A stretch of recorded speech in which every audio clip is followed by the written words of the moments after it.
শিক্ষার্থীদের দুই পক্ষের মধ্যে দফায় দফায় ধাওয়া, পাল্টা ধাওয়া ও সংঘর্ষ হয়। এতে ইউএনও এবং পুলিশ সদস্য সহ বেশ কয়েকজন আহত হয়। ছাত্রসেবী ডুয়েটকে অস্থিতিশীল করতে চায় বলে অভিযোগ ছাত্র দলের, তবে তা অস্বীকার করেছেন শিবির নেতারা। এ নিয়ে আরো জানাতে গাজীপুর থেকে যুক্ত হচ্ছেন আমাদের সহকর্মী আবুল হাসান।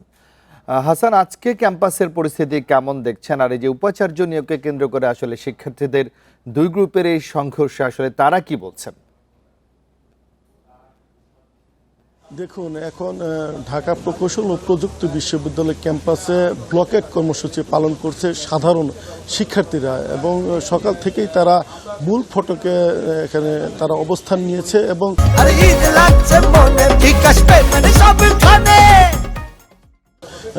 মূল ফটকের যে বাইরে সেখানে কিন্তু এখানে যারা কাজ করেন কর্মরত কর্মচারী এবং যারা কর্মকর্তারা আছেন তারা ঢুকতে চেয়েছিলেন, কিন্তু সাধারণ শিক্ষার্থীরা তাদেরকে ঢুকতে দেয়নি। তারা গেটের বাইরে অপেক্ষমান আছেন এবং পুরো ক্যাম্পাস জুড়ে কিন্তু এক ধরনের থমথমে পরিবেশ বিরাজ করছে। এবং সাধারণ শিক্ষার্থীরা যেটি বলছেন যে তাদের যে দাবি, সেই দাবি হচ্ছে যে ডুয়েট থেকেই শিক্ষক যারা আছেন তাদের মধ্যে থেকে ভিসি নিয়োগ দিতে হবে, এবং সেই দাবিতে তারা এখনও অনড় রয়েছেন এবং দাবি আদায় না হওয়া পর্যন্ত তারা তাদের যে আন্দোলন কর্মসূচি সেটি চালিয়ে যাবেন। গতকালের কথা যদি কিছুটা বলি, সেটা হচ্ছে যে গতকাল নবনিযুক্ত যিনি ভিসি আছেন ইকবাল, তাকে 14 তারিখে রাষ্ট্রপতির প্রজ্ঞাপনের মাধ্যমে এখানে ভিসি হিসেবে নিয়োগ দেওয়া হয়, এবং সেই ভিসি নিয়োগের খবর পরেই কিন্তু সাধারণ শিক্ষার্থীরা আন্দোলনে নামে এবং 14 তারিখ থেকে কিন্তু তারা বিভিন্নভাবে এই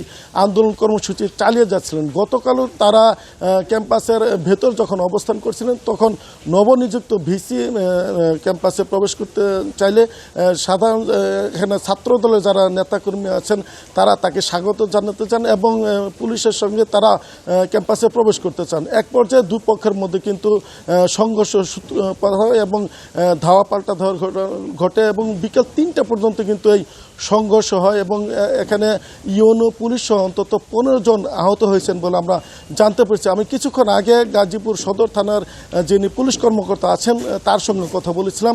তিনি বলছেন যে গতকালের যে ঘটনা, এই ঘটনায় তারা মামলা দায়েরের প্রস্তুতি নিচ্ছেন এবং মামলা দায়ের হবে। এবং এখানে বিশ্ববিদ্যালয় প্রশাসন আমাদেরকে যেটি জানিয়েছেন যে গতকাল নবনিযুক্ত যে ভিসি তিনি দাপ্তরিক কাজকর্ম করেছেন এবং তিনি যোগদান করেছেন, এবং এটি কিন্তু তারা প্রেস রিলিজের মাধ্যমে এই বিষয়টি নিশ্চিত করেছেন আমাদেরকে। তো এই ছিল গাজীপুরের ডুয়েটের সর্বশেষ পরিস্থিতির খবর। গাজীপুর থেকে সর্বশেষ তথ্য জানাচ্ছিলেন আমাদের সহকর্মী আবুল হাসান।